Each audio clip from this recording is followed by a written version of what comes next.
Dahulu kala, di tanah kuno Mesir, hiduplah seorang Fir'aun perkasa yang bernama Rameses. Ia dikenal sebagai penguasa yang kuat dan berkuasa, dan kerajaannya berkembang pesat di bawah kekuasaannya. Namun, seiring berjalannya waktu, Rameses menjadi sombong dan percaya bahwa ia adalah seorang dewa di antara manusia. Rameses memiliki otoritas mutlak atas rakyatnya dan menuntut kesetiaan dan ketaatan tanpa ragu. Ia membangun monumen dan kuil-kuil megah, memperlihatkan kekayaan dan kekuasaannya. Rakyat Mesir menderita di bawah kekuasaannya, mengalami kesulitan dan penindasan.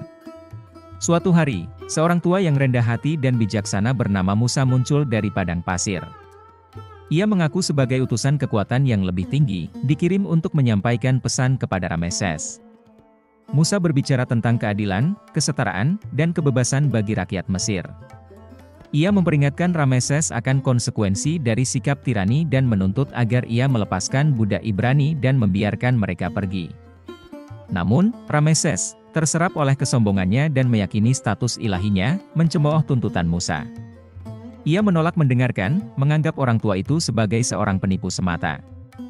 Sebagai respons atas keteguhan hati Rameses, Musa memperingatkannya tentang serangkaian 10 tulah yang menghancurkan yang akan menimpa Mesir jika ia terus mengabaikan jeritan orang-orang yang tertindas.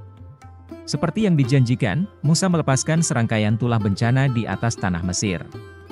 Air sungai Nil berubah menjadi darah, gerombolan belalang memakan tanaman, dan kegelapan menyelimuti kerajaan. Tulah-tulah ini membuat Mesir terpuruk, tetapi Rameses tetap keras kepala, mengatributkan bencana tersebut pada penyebab alamiah bukan kuasa yang lebih tinggi. Akhirnya, tulah ke-10 dan paling dahsyat datang, kematian setiap anak sulung di Mesir. Ini termasuk anak laki-laki Rameses sendiri, pukulan yang sangat pedih bagi sang Fir'aun. Terpuruk oleh kesedihan dan penderitaan, Rameses akhirnya menyadari besarnya kesombongannya dan penderitaan yang ia sebabkan kepada rakyatnya. Dalam keputusasaan, Rameses memanggil Musa dan memohon padanya untuk menghentikan tulah-tulah tersebut. Ia berjanji akan membebaskan budak Ibrani dan membiarkan mereka meninggalkan Mesir. Musa, tergerak oleh penyesalan Rameses dan penderitaan manusia yang luar biasa, setuju untuk berintersepsi atas nama sang Fir'aun. Seperti yang dijanjikan, tulah-tulah berhenti, dan Rameses memerintahkan pembebasan budak Ibrani. Rakyat Mesir bersorak-sorai ketika mereka menyaksikan kejatuhan penguasa tiran dan pembebasan rekan-rekan warga mereka. Rameses, yang merasa rendah hati dan penyesalan, berjanji untuk mengubah cara-cara hidupnya dan memerintah Mesir dengan keadilan dan belas kasihan.